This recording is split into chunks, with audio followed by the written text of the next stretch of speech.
Good morning. My name's Tom, and today is another video regarding the polar vortex that'll be walloping much of the United States this week. And I'm prepping for it because there are still some things you can do to prep for this. I already did a video about your sinks. Open the taps on them. They don't have to be all the way open, but if you lose power, open the taps before the pipes freeze. You should consider buying candles and maybe some of those terracotta flower pots to do a resonant heater trick.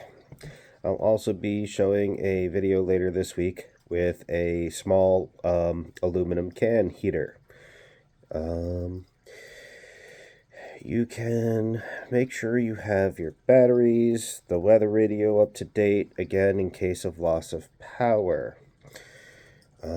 You might want to actually have another place to stay. Call friends and family. Just be like, hey, if maybe you live in Texas and maybe you have friends in, New Jersey somewhere, give them a call, or anywhere else, really. And if the grid goes out again, you can call them and be like, and they know you're coming. Because, again, what else are you going to do? Now, alternate sources of heat are tricky. So, when it comes to burning things, if you have a fireplace and you get it inspected annually, yeah, okay, it's good to have firewood. Do not burn treated wood. If you have a fireplace that's been, shut off for years, there might be insulation stuffed up the chimney and things like that, and so it's not safe to use. You can't bring a charcoal grill inside your house. That will unalive you.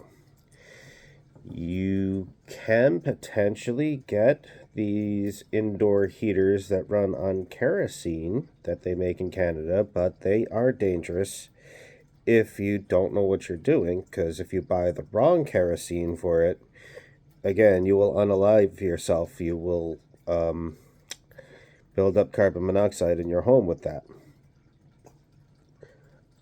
So, what do you do if you don't have an alternate source of power available? You don't have a generator.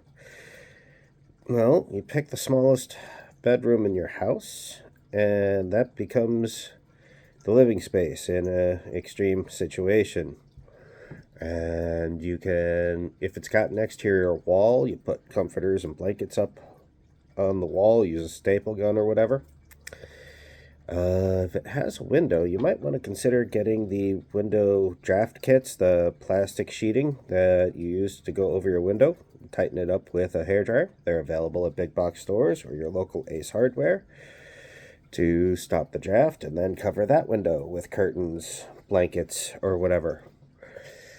Because if you have 2, 3, or 4 people all live in the same room, spending most of their time there, it'll warm up. You can use candles, not a whole lot, but you can use a couple of candles in the candle trick to increase the temperature in that room.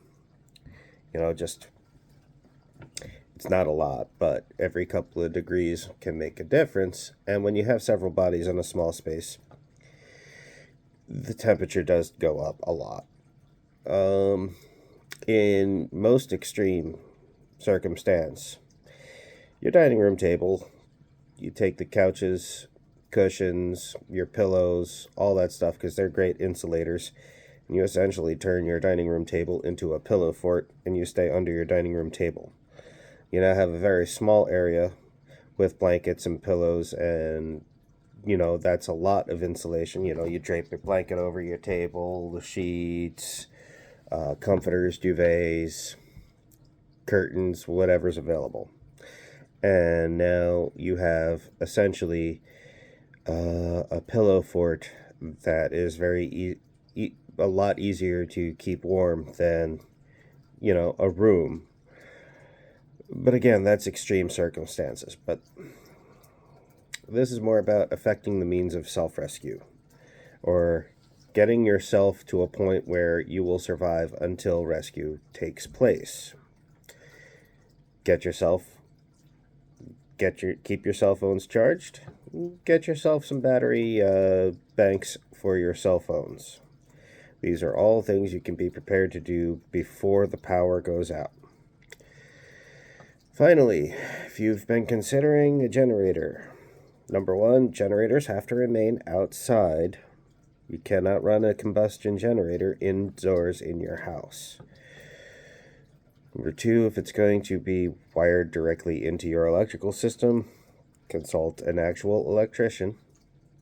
And number three, if you don't have the ability to do that, to buy a generator, but you're of the prepper mindset where you've been buying, you've been stacking precious metals, now's a good time to sell those precious metals and buy something like a generator with that cash.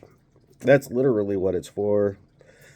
And if somebody on Reddit says you're dumb for selling, that's okay. I give you permission to ignore them and sell your precious metals to go buy a generator. Like, share, subscribe. Let me know what you think in the comments. Have a great day.